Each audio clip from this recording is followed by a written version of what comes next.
For today's installment of 5-Minute Tones, we're going to be doing everything from the front panel. This is inspired by a session that I did today, recording some new ragdoll music, where I had a preset that I was like, yeah, this is dialed in, this is going to work really well. And we recorded some guitars and listened back to it, and we ended up deciding to go for a different vibe with the track. Not that the sound before was bad, it was just we wanted to pull it in a slightly different direction. So I ended up creating a preset from scratch using the front panel, and I'm going to replicate that preset for you guys today. I was playing my PRS SC245 straight into the axe. Let's have a look at the front panel.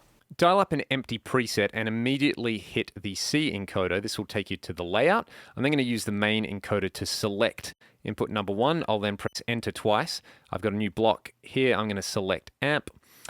I'm going to press enter twice again. This will take me to another block. I can select a cab there. I'll hit enter twice again and select output 1. This is going to give me a signal straight through there. Now, I've basically been recording everything else with the same cab, which conveniently is user cab number 1 for me. This is an IR I made of the Marshall cab that I normally record with an SM57, a Roy 121, and a Sennheiser MD421 mix. I didn't do anything else in the cab block. I just selected that so we can stay there. Then in the amp block, I was going for a Marshall. So if I page across here, you can see there's a couple of different Marshalls. Got the Brit 800. There's a bunch of different Plexi models later on. Actually, no, right up here we've got the 1959 SLP, the 1987. All these, I tried them and I ended up settling on this guy, the Brit 800 number 34. So we'll just select that and then page across. At stock settings, it sounds pretty good. We don't have to do much tweaking. This is what I did. This is my PRS SC245.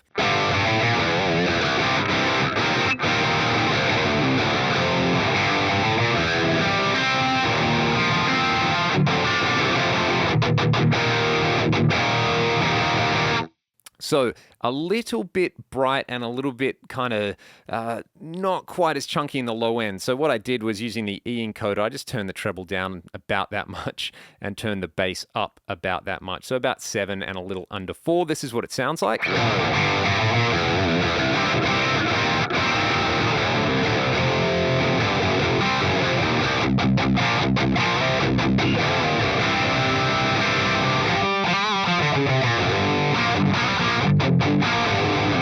Very, very close to my ideal version of a chunky Marshall tone. Listening to it in the context of the track today, it sounded like it just needed a little bit of extra mid boost. So what I did was I actually turned the input drive down a little bit. I think down to about 4. Then if you page across, you can bring up this preamp section. I turn the input boost on and I selected the T808. I didn't do anything else. And this is literally the tone that I used to record the track today. Let's have a listen to it.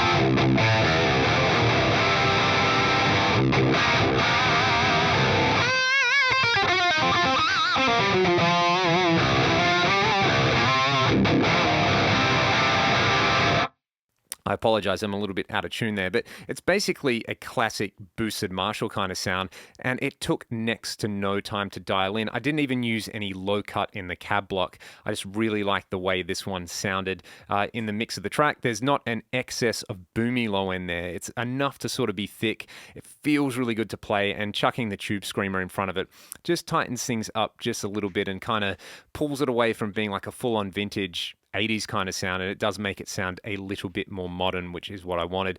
I'm playing in drop C, and my PRS is like a relatively balanced sounding guitar. It's not overly bright or overly dark, so that really helps as well. So yeah, there you go. For once, a 5-minute tones video that is actually 5 minutes. You can get my IR on Axe Change, and you can apply these settings to the number 34. Dial it in for your guitar. Go and have a bit of fun, and I'll see you guys next time. Thanks for watching.